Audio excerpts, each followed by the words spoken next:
começa a ser aviso. Ai, pode ir. E aí, galera, a primeira pergunta que a gente quer fazer para Paulo é o que é a esquizofrenia? Bom, Lucas, Isaac, primeiro, obrigado pelo convite, viu? Prazerzão estar aqui batendo esse papo com vocês. Vai ser bate-papo mesmo, então podem intervir aí também. Então, a esquizofrenia, ela, digamos assim, ela pode ser definida como um rompimento da realidade, né? A pessoa que está num surto psicótico, né? A esquizofrenia é a grande doença da psicose, digamos assim.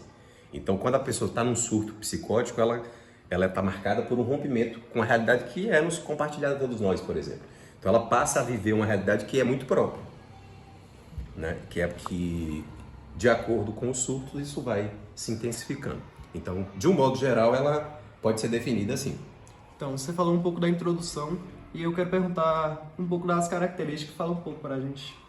Certo. Então, como é um transtorno, digamos assim, um transtorno psiquiátrico, né? A gente, como qualquer transtorno, a gente é definido por sintomas, né? Existem sintomas na esquizofrenia. Os sintomas que a gente define como sintomas positivos são delírios e alucinações.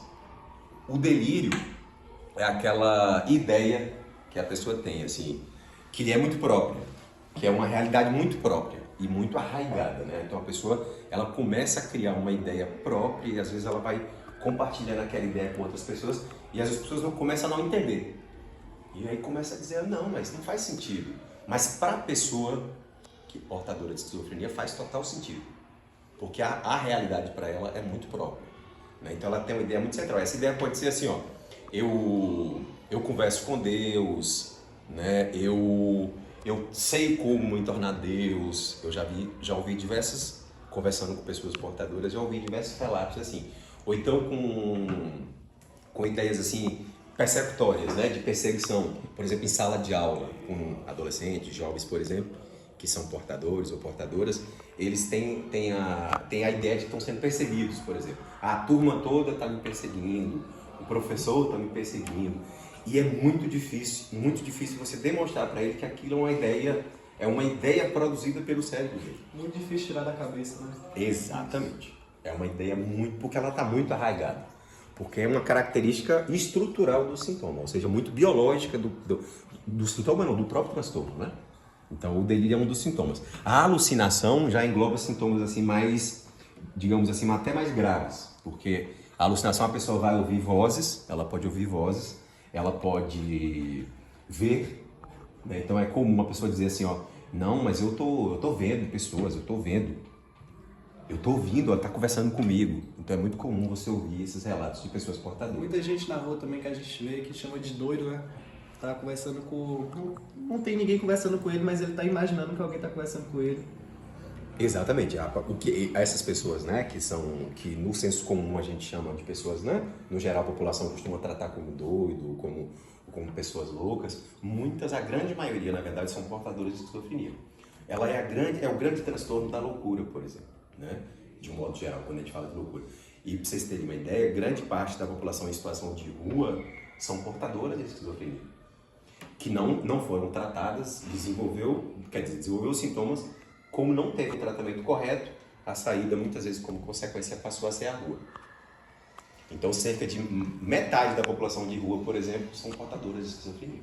É porque acaba se afastando da família por causa de imaginar coisa, né? Achar que a família vai estar perseguindo e acaba indo pra rua. Exatamente, que tem a ver com os sintomas, né? Com essa questão sintomática que a gente falou, tanto do delírio quanto da alucinação. E tem uma questão sintomática que é muito importante a gente pontuar também, meninos, é que como toda doença, como todo transtorno não tratado, ele pode ir evoluindo, né? Então, aí a gente chama são os sintomas negativos, que aí são sintomas que são até comuns a outros transtornos, por exemplo, como ansiedade, depressão. A pessoa, ela, ao ter esses surtos, ela começa a se achar como diferente. Como ela está num mundo muito próprio, ela começa a ficar embotada. Então, a depressão, por exemplo, é muito comum. Muito comum a pessoa já começar a ficar depressiva, se isolar no quarto. Então, por conta ou seja, são sintomas já do agravamento da doença, que são sintomas posteriores. E o início, assim, é na juventude? Como é que afeta a juventude? Certo. Normalmente tem uma diferença aí um pouco entre homens e mulheres, né? Só para falar dessa questão geral. Por exemplo, para o homem ela tá está afetando cerca de, para cada 100 pessoas no mundo, né? 1,4 pode desenvolver esquizofrenia. Isso do ponto de vista genético, quando a gente fala de uma Então, possibilidade o homem tem mais genética. tendência a ter. Isso, para a mulher é 1%. A diferença é muito pequena, né? É 1,4 e a mulher é de 1.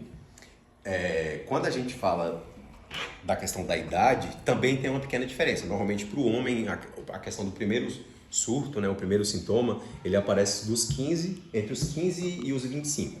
Entre os 15 e 25. E a mulher, normalmente, entre 20 e 30 anos.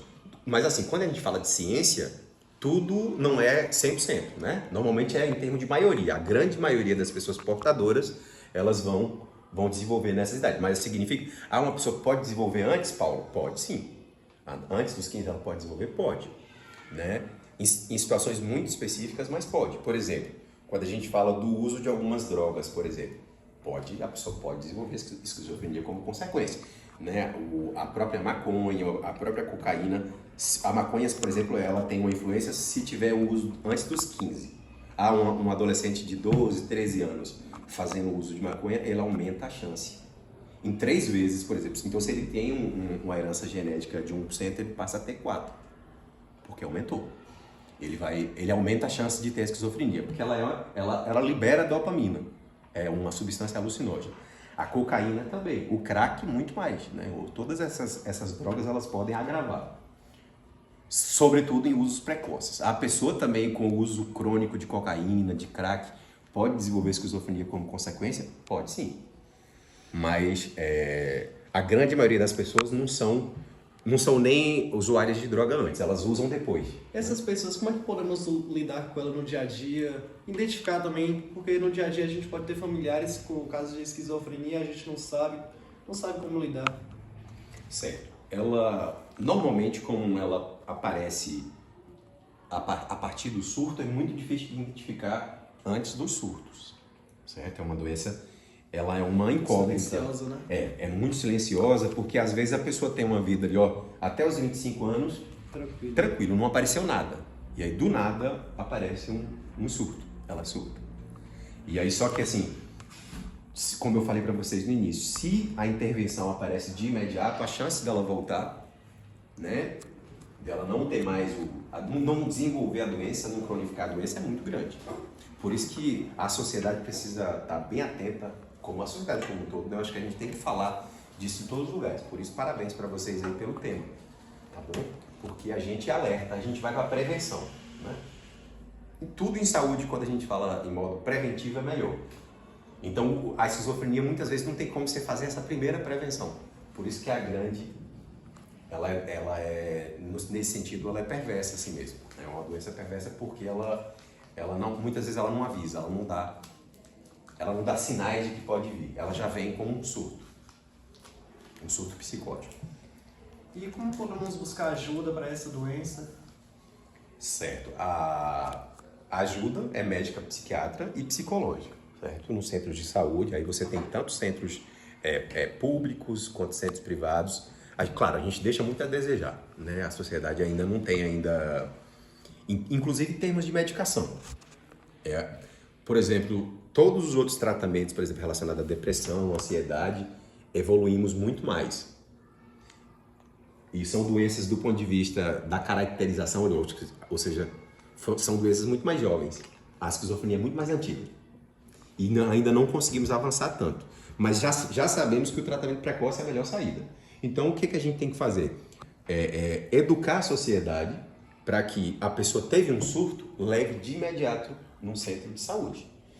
A pessoa tem plano de saúde ou tem uma certa condição financeira que ela consegue arcar com isso, ela pode pagar, né? Mas se ela não tem serviços públicos também que já estão dando atenção a isso, né? Tem os CAPs, tem os hospitais psiquiátricos que estão lá, sobretudo, para acolher essas pessoas em situação de surto, né? Durante muito tempo, essas pessoas eram colocadas em manicômios, é importante pontuar isso, né?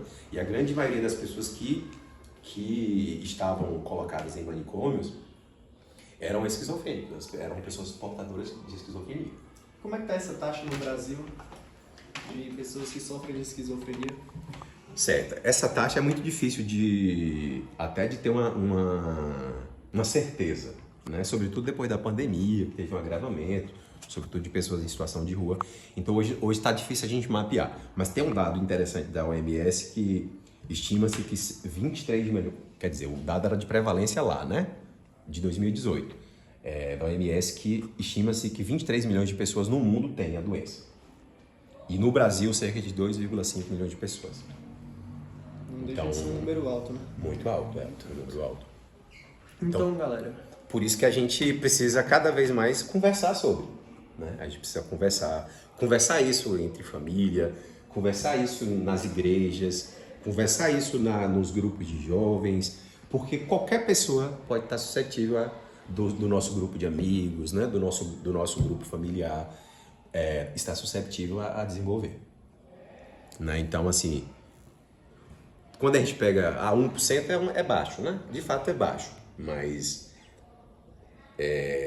cada vez mais que a gente puder conversar sobre e dizer, ó, pode ser que tenha isso, mas se a gente tem um tratamento correto, a gente não vai perder essa pessoa para a doença. O grande desafio com a esquizofrenia não é mapeá-la antes. Porque, por exemplo, hoje já tem... Você pode fazer a história genética, né? Você busca lá na sua história genética, você vê se sua avó tem, se seus avós têm, os pais deles. Você pode fazer um mapeamento aí e ver se você tem chance, uma chance maior. Mas ainda assim, talvez a tua história de vida seja protetiva e você não desenvolva, né? Então, o melhor a se fazer é conversar. Porque aí você faz assim, e tem os exames hoje também, né? De mapeamento genético.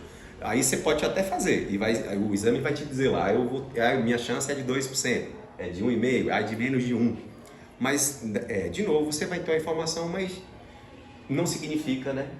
Não significa muito, assim. Significa, como eu disse, o que significa para a população como um todo é um preventivo. Da gente, porque a questão toda, e aí está no que você falou, é que a família não sabe lidar. Se a cultura souber, por exemplo, que existe uma doença assim, a partir do primeiro surto, ela vai saber como que fazer. E a gente não perde a pessoa para a doença, porque é severa, vocês viram que são severos. Pra você ter ideia, ó, o primeiro surto se você teve o surto, só para encerrar, que eu acho que é um dado muito importante, se você teve o surto e teve o tratamento de imediato, a chance da pessoa voltar e ficar boa, não ter mais sintomas e tudo, é de 85%.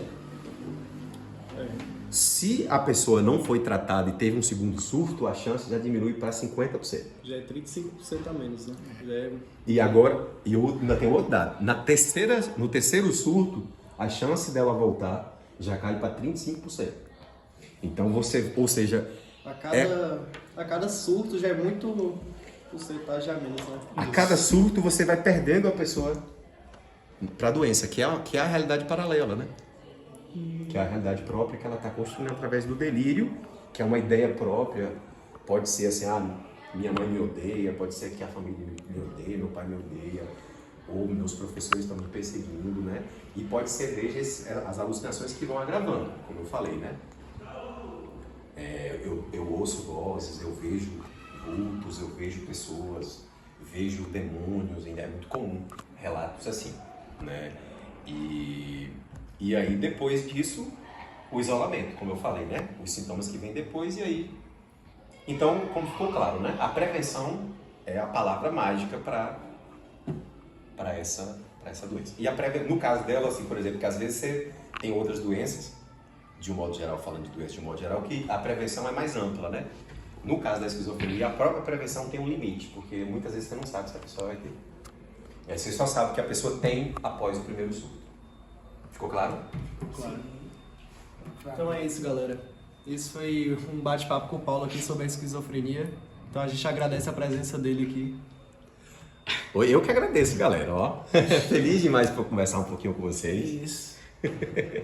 Obrigado, viu? Até a próxima. Valeu. Faltou a gente nomear aqui, né? De café filosófico, café psicológico. Tá bom? Então é isso. Até mais. Beijo. Valeu.